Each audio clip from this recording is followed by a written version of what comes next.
अच्छे तो कहा, यही तो कहा जाओ जंगल चले जाओ, तपस्या करो, भगवान को प्राप्त करो, कितनी अच्छी बात है।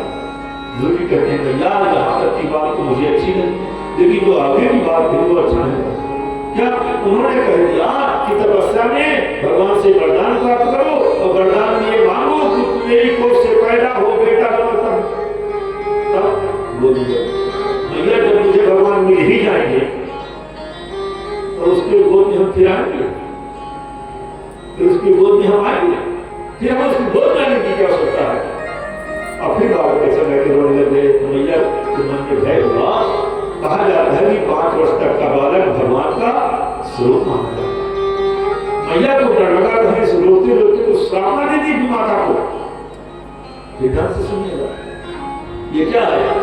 ये भक्ता का लक्षण है, जिनके द्वारा जिनके कारण स्मृति जी को महल से निकाल दिया गया उनका ये अभी भी करना चाहती है।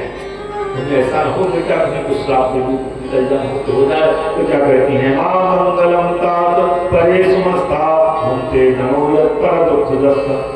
मां मंगलम, मां मंगल मतलब मां ने नहीं, आगे हो जाएगा मां मंगल। बेटा तू माता का मंगल न सोचना, तो कहना नहीं। क्यों? सत्यम सुरुच्या विहितम भगवान में यज्जु भगाया उदरे गृहीता। उसने ठीक ही तो कहा, ठीक ही तो कहा, भगवान की भक्ति करने को तो ही कहा। और मैया स्मृति जी को ही दुख लग ही गया। बेटे को देखते जब माता देखती है मां दुखी हो जाती है। बेटा मैया स्मृति जी रोने लगी, बेटा सब ही तो उसने कहा ये तुमको राजा की गोद में बैठने का मन रहा तो मेरी दुर्भगा की तरफ से तुमने जन्म क्यों लिया? दुर्भगाया उदरे गृहीता, जो तुमने अभागा ये दुर्भगा के घर जन्म से जन्म लिया है, उनकी गोद में कैसे बैठ पाओ? मैया स्मृति को जैसे रोते धूली देखी, मैया अब मैं जाऊंगा जंगल तपस्या करूंगा, भगवान को प्राप्त करूंगा।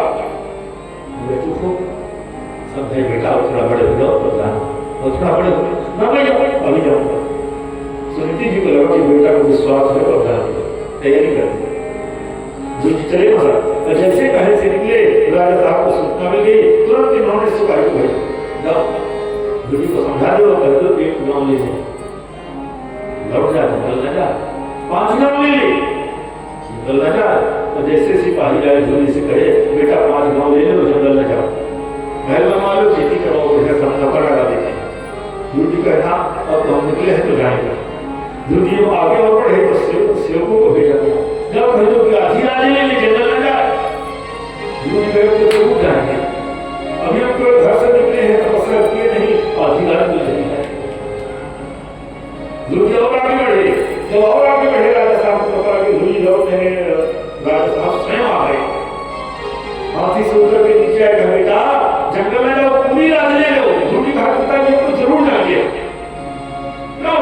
अभी हम रास्ते में हैं, तपस्या के लिए पहुंचे तक नहीं और पूरी रात मिल रही है, जो हम तपस्या करेंगे पता नहीं कब मिल जाएगा। और विश्वास करता था।